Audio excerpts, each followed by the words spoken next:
Renee, your turn.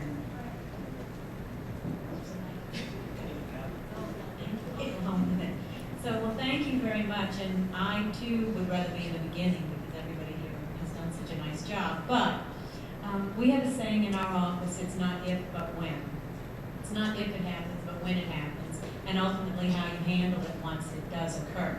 So what we thought about, and I kind of brainstormed with the team because that's sort of how we operate in the office as a team. So I brainstormed with them about what I thought you might want to hear and what we thought we might be able to ultimately share with you. And I thought, let's talk the most simplistic and the things we might overlook. So we picked 4 things that we thought might carry well with you. And one of them is protecting the individual. And one of the things you could look at is something simple as travel insurance. And I'm sure everybody here is familiar with it. But how often do we overlook the opportunity to purchase it? An individual can be covered for any number of instances, and that could be health, or it could be a hurricane, or it could be a storm, for as little as $25. So keep that in mind when budgeting for your event. The next thing is event insurance, and I don't want to take Kenny's thunder, but you have festivals, you have association meetings, you have events that protect your membership. So think about event insurance, because you could cover a $250,000 event for anywhere from $400 to $1,500. So think about types of things that Tracy just mentioned. How do you reimburse them? If they weren't able to attend with the right insurance in place, they could have been refunded. So that can be part of your plan as well. For us, our big emergency is hurricane preparedness. So on our server, we maintain a hurricane preparedness plan that any one of the staff can go and look at and review.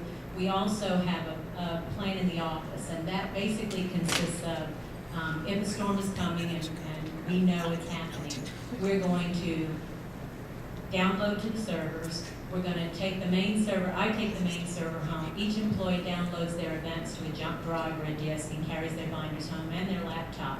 And then we work in a phone tree. That's our method. Pretty straightforward. The thing that I would say has probably become one of the more prevalent tools for us to use now is all of the social media.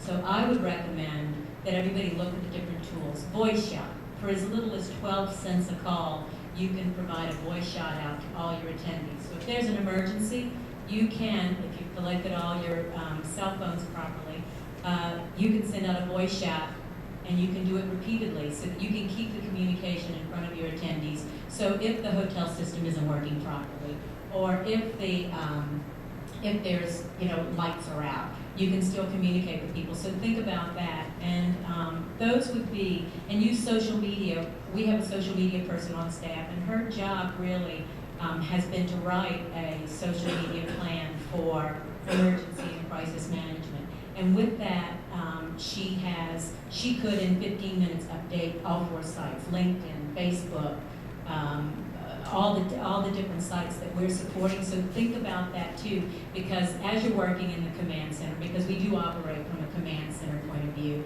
and we also tend to manage our events in silos. So there's a reservation person, so they handle everything as it relates to the reservation and the rooming list. So if there's an issue, that person knows what they need to do to manage that piece of it. There's an on-site person that's a senior event manager, so they're managing the overall on-site staff.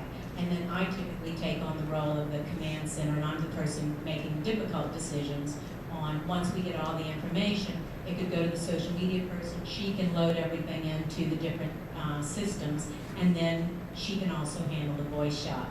So now we're there, and I think, how do I want to share my story with you? And I thought, I've got a great story. And if I could turn the lights out, I would, because it would be more impactful. But this is, you'll close your eyes real quick, yeah. So this is an unforeseen event. We have 250 Latin Americans arriving at the Miami airport and staying at the Breakers. We have everybody in place. First busload of people have arrived. They've checked in successfully. The event is wonderful. The weather is projected to be great.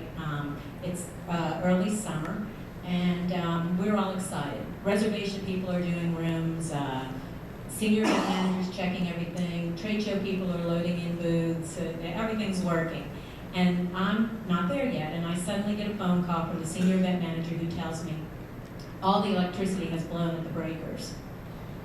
And I said, well, aren't the generators kicking in? Well, yeah, there's some generators kicking in, but there's not much light, and it's getting hot. So I say, okay, great. And so I said, have you talked to anybody? Yeah, we've gone to the convention service manager, and they don't know what's going on. So then we get in touch with the city of Palm Beach. We start calling people. I have one of the staff in the office start calling other like hotels in the event that, which is very projecting kind of far out, but in the event that the lights aren't going to go back on, that we have a place to possibly move this group. Luckily it was summer and not April, because we'd have really been in trouble. So we find out that it is the big power grid for the whole island of Palm Beach.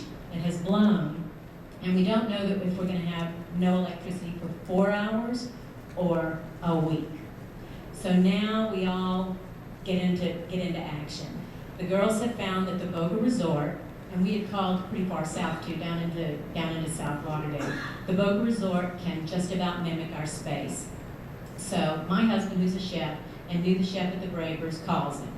They get on the phone together and they fax over the menus to the Boca Resort chef, and the three of them get on the phone together and they start rewriting the menus as close as they can based on the fact that the group is arriving that night.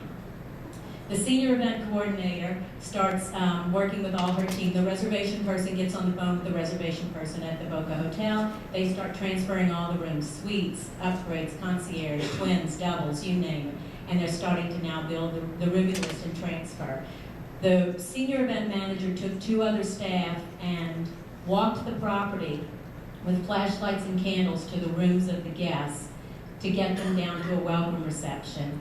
And they located them all, and we did a little reception out by the pool because it's daylight outside. It's just pitch black in the hotel. So now I drive to the Boca Resort and I sit with the convention center, convention service manager, and she and I proceed to rebuild the BEOs for the group. We called the transportation company in the midst of all this, and they contact the bus drivers. There are 2 buses on the ground heading to the Breakers. One had to turn around and come back to the Boca Hotel. Another one went on to the Breakers to pick up the people that were there to bring them to the Boca Hotel. We had a cocktail reception waiting so that we could greet guests, get them ready. And those people who landed at the airport, the meet and greet, were able to direct them to buses, to get them on the buses, to get them to the Boca Hotel. The welcome reception started 45 minutes late. Ta-da! So I can tell you that in this business, we're pretty much masochists. And it's not if, but when. So I would suggest that anything that occurs, there can be a basic plan, but there's never the turnkey, full on, you gotta know what's going on every step of the way.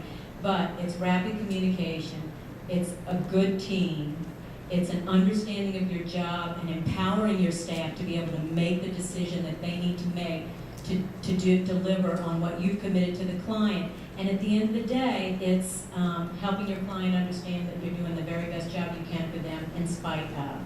So that would be my recommendation.